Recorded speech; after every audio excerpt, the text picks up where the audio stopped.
Hi friends, is Manish और bank nifty की daily analysis में आप सबका स्वागत है।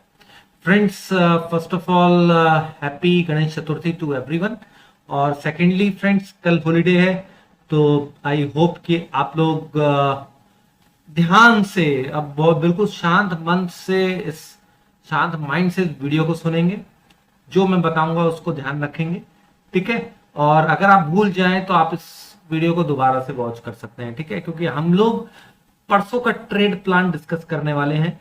अब नेक्स्ट ट्रेडिंग सेशन जो होगा वो 20 सितंबर को होगा ऑन वेडनेसडे, ठीक है। अब बुधवार के दिन किस तरीके से ट्रेड करना है इसे समझिए।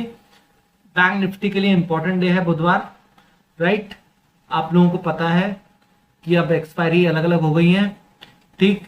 तो अब देखिए, बैंक निफ्टी जो हम लोगों ने डिस्कस किया था कि 46,300 पे, ठीक है। हम लोगों ने वीकेंड में क्या डिस्कस किया था कि 46,300 मेजर रेजिस्टेंस है, ठीक है। और बैंक निफ्टी वहां से देखिए कहां नीचे आ गया है, 46,000 के आसपास आ चुका है, ठीक। और अभी ये रेजिस्टेंस पे बाजार खड़ा है, इसलिए थोड़ा सा एक कंसोलिडेशन, एक पुल बैक एक्सपेक्टेड है, ठीक। अब देखिए, ये एक इनसाइड बार कैंडल फॉर्म होने के पूरे पूरे चांसेस हैं। और ये प्रीवियस वीक का लो भी ये ब्रेक कर सकता है। अगर ब्रेक किया तो यही दो पॉसिबिलिटीज हैं। अभी ऊपर निकलने की मेरे अकॉर्डिंग पॉसिबिलिटी नहीं है। क्यों नहीं है, मैं रीजन बता देता हूं कि हम लोगों ने डिस्कस भी किया था कि ये कैंडल रेड बनेगी, ठीक है। अब ओपनिंग 46,100 है, और तो 46,100 से नीचे क्लोजिंग होगी तो इनसाइड बार ही बन सकता है, इससे ऊपर नहीं बन सकता, ठीक है। चाहे वो ऊपर में निकल जाए तो भी नीचे आ जाएगा। अब इनसाइड बार क्यों क्यों फ्रेंड्स, क्योंकि देखिए 4 ग्रीन कैंडल बन चुकी हैं, बनने को और भी ग्रीन कैंडल्स बन सकती हैं। यहां देखिए 6 ग्रीन कैंडल्स बनी है, लेकिन वो रेयरेस्ट सिचुएशन होती है। अब हर बार रेयरेस्ट रिपीट करना मैं तो टेक्निकल एनालिसिस में एक्सपेक्ट नहीं करता हूं। मैं मैक्सिमम टू मैक्सिमम 4 पकड़ के चल रहा हूं, ये रही 4, ठीक है। और पहले तो जो भी मिली है वो 2 या 3 ही मिली है, कभी कभी मिलती है, कभी कभी होती है, ठीक है। लेकिन हम लोग मैक्सिमम मान के चल रहे हैं कि भाई 4 ग्रीन कैंडल बनेगी, उसके बाद जो है अगली रेड कैंडल बनेगी, ठीक। तो अभी अगर बाजार को यहाँ पे रेजिस्टेंस फेस करना है, कंसोलिडेट करना है, ठीक, तो हम लोग स्विंग ट्रेड में कॉल बाय नहीं कर सकते हैं। हम लोग केवल इंट्राडे ट्रेड में ही कॉल या पुट बाय कर सकते हैं, ठीक है। तो अब हम लोग डेली चार्ट के ऊपर आ जाते हैं। वैसे ट्रेंड बुलिश है, और डेली चार्ट पे हम लोगों ने क्या डिस्कस किया था फ्रेंड्स कि 45,760-70 पॉसिबल है। अगर उसके नीचे गया तो फिर 45,310 आ सकता है। भाई ये फिर कैसे हो जाएगा कि cup and handle pattern form हो सकता है। अब कप एंड हैंडल पैटर्न में क्या होता है फ्रेंड्स कि ये जो पूरी रेंज होती है, उस रेंज का 61.8% करेक्शन दे देता है। 61.8% करेक्शन तो फ्रेंड्स ये यहां तक ही आ जाता है, 44,600 तक ही आ जाता है, ठीक है। तो यहां से अभी भी मतलब 44,600 का मतलब ये हो गया फ्रेंड्स कि 46,000 पे खड़े हैं, तो हम लोगों का 1,400 पॉइंट का करेक्शन और पॉसिबल है। अब वो होगा नहीं होगा वो हम लोग देखेंगे आगे। हो सकता है यहां से छोटा सा फ्लैग बना के बाजार ऊपर निकल जाए, क्योंकि जरूरी नहीं है कि ऐसा हो, केवल एक प्रोबेबिलिटी होती है friends, it's only a probability, ठीक है।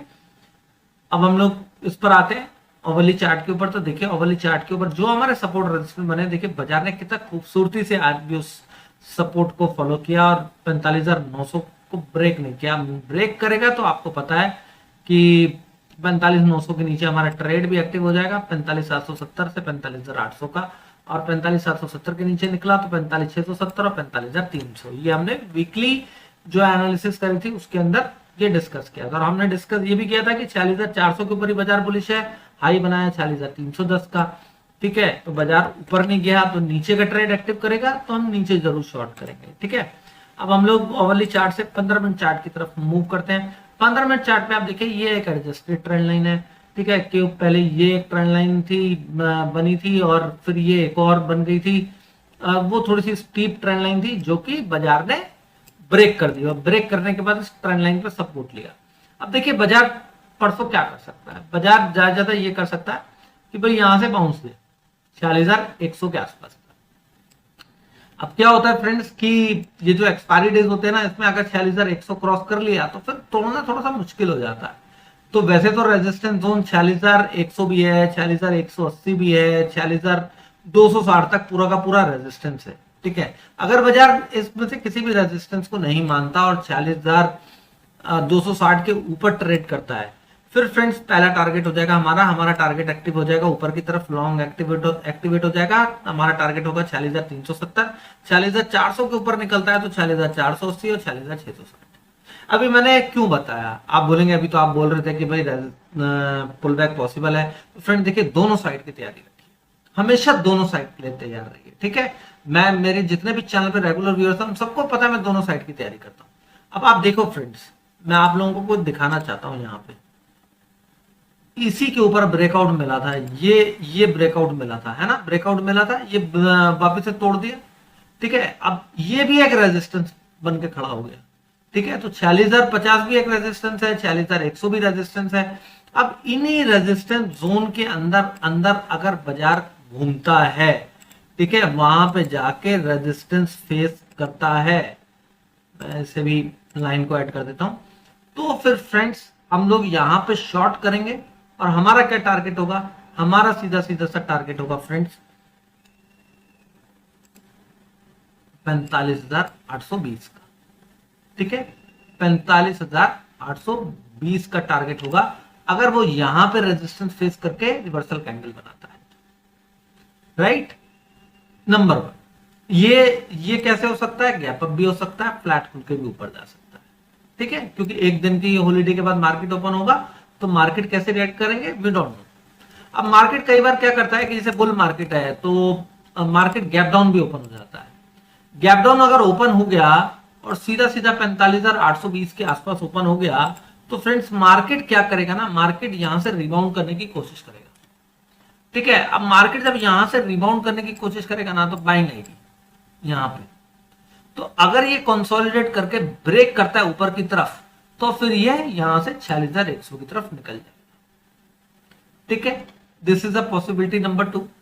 पॉसिबिलिटी नंबर 3 इज कि ये यहीं पे जिगजैग करता रहता है और इसको ब्रेक कर देता है, 45,820 ब्रेक करता है। तो थोड़ा सा ध्यान रखिएगा, क्योंकि अभी सब लोग सेल की तरफ ही सोच रहे होंगे।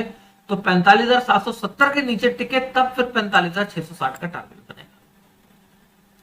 ठीक है, राइट, तब बनेगा 45,660 का टारगेट।